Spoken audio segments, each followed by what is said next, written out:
commerce students, welcome to your channel. This is the third part of the video, bills of exchange. So today we will discuss the terms used in bills of exchange. So the first term is date of maturity. अब date of maturity क्या होता है? The date on which the payment of the bill becomes due is called the due date और date of maturity means जिस दिन bill का payment होना है उसको डेट ऑफ मेच्योरिटी बोलते हैं. अगर दूसरे शब्दों में कहें तो the date on which the duration of the bill comes to an end is called the due date.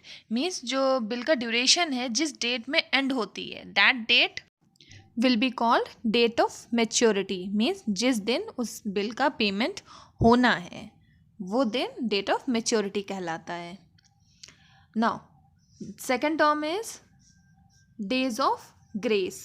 While calculating the due date of the bill, it is compulsory to add 3 days to the bill of period. Means जब हम due date calculate करते हैं bill की, ये compulsory है कि आपको 3 days उसमें ऐड करना होता है पीरियड ऑफ बिल में. और ये 3 दिन, these 3 days are called days of grace. इसको हम लोग एक एग्जाम्पल से समझते हैं. मान लेते हैं कि जो एक बिल है ड्रॉ होता है 1 जनवरी को, तो और उसका जो पीरियड है वो है 2 मंथ का. तो 1 जनवरी से 2 मंथ का अगर हम पीरियड कैलकुलेट करेंगे तो 1 मार्च आता है, राइट. तो 1 मार्च में फिर हमने 3 डेज ऑफ ग्रेस को ऐड करा तो हमारा डेट मेच्योरिटी डेट क्या हो गया? मेच्योरिटी डेट हमारा हो गया 4 मार्च. तो ये है आपका डेज ऑफ ग्रेस का मीनिंग, जिसमें आप पेमेंट का जो पीरियड है उसमें आप 3 डेज और ऐड कर लेते हैं. Now let's move to the other topic, that is accounting treatment of bills of exchange.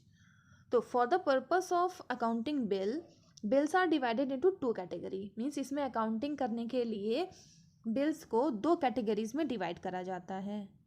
पहली कैटेगरी होती है बिल्स रिसीवेबल मीन्स BR. दूसरी कैटेगरी होती है bills payable means BP. The person who is entitled to receive money draws the bill, gets it accepted from the person who is liable to pay. As such, the same bill is as bills receivable from the point of the drawer.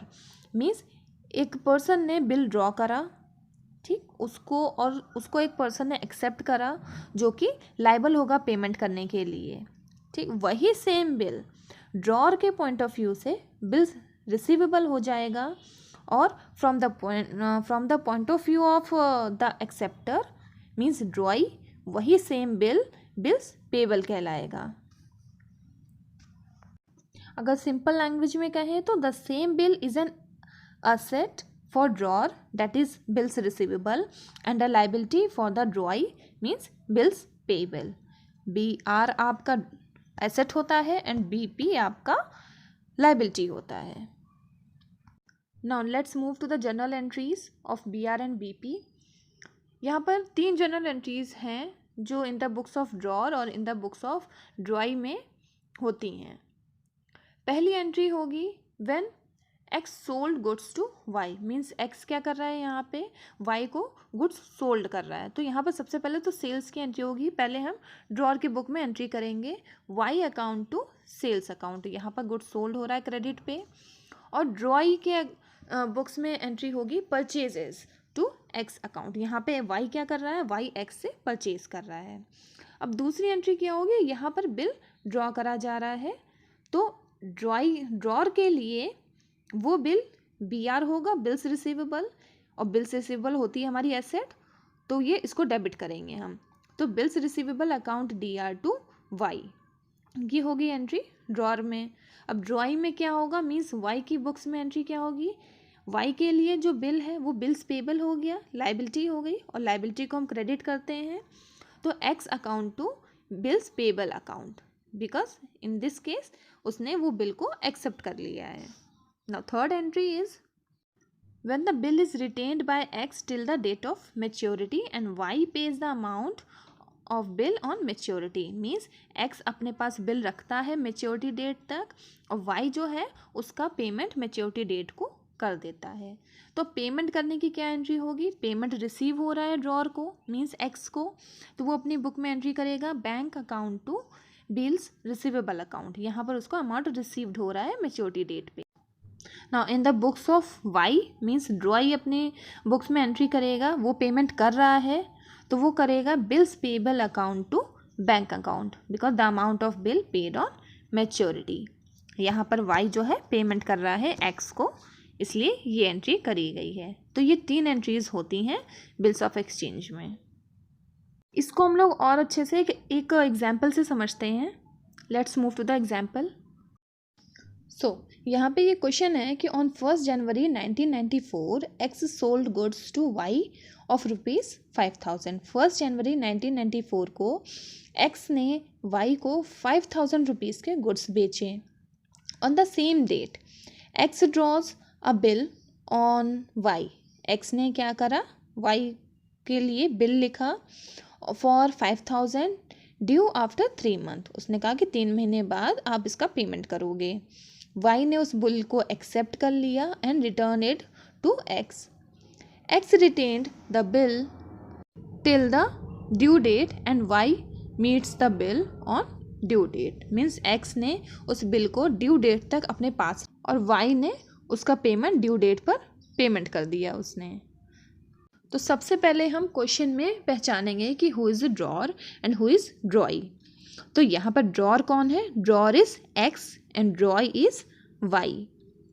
And यहाँ पर जो हम date of maturity भी देखेंगे तो 1 जनवरी को bill लिखा गया है और 3 महीने बाद इसकी पेमेंट होनी है।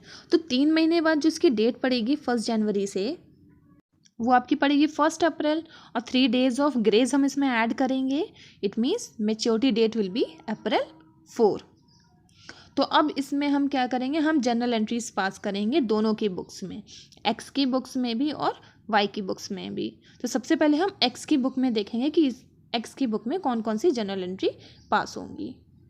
ये एक्स की बुक है, इसमें सबसे पहले उसने एंट्री पास करी है जब वो गुड्स सोल्ड कर रहा है, दैट इज़ 1994 जनवरी 1। तो सेल की एंट्री क्या हो गई, Y account to sales account 5000 की, ये पहली एंट्री हो गई। दूसरी एंट्री जब उसने बिल ड्रॉ करा है वाई के लिए, bills receivable account to Y of 5000। अब हम एंट्री करेंगे जब हमें पेमेंट रिसीव्ड हो रही है और वो डेट कौन सी थी, अप्रैल 4।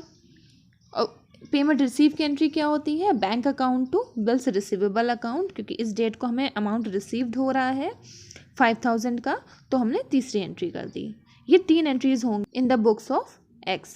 Now let's move to the books of Y. अब वाई की बुक में सबसे पहली एंट्री होगी परचेज की, क्योंकि वाई यहाँ पे परचेज कर रहा है गुड्स एक्स से। तो पहली एंट्री जनवरी 1 1994 को ही है, purchases account to X account of 5000। दूसरी एंट्री जब उसने बिल एक्सेप्ट करा, बिल्स एक्सेप्ट करने की एंट्री हो गई X to bills payable account. अब तीसरी एंट्री होगी जब उसने पेमेंट करा है, तो मैच्योरिटी डेट थी हमारी अप्रैल 4। अप्रैल 4 को हमने एंट्री करी bills payable account to bank account, हमने 5000 का पेमेंट कर दिया है एक्स को। So these are the entries in the books of Y, means acceptor और drawee of the bill. So in this video we understood the few terms that are used in bills of exchange और फिर हमने accounting treatment देखा bills receivable का, bills payable का, means drawer के books में general entries कौन कौन सी होंगी और ड्रॉई की बुक में कौन कौन सी जनरल एंट्रीज होंगी.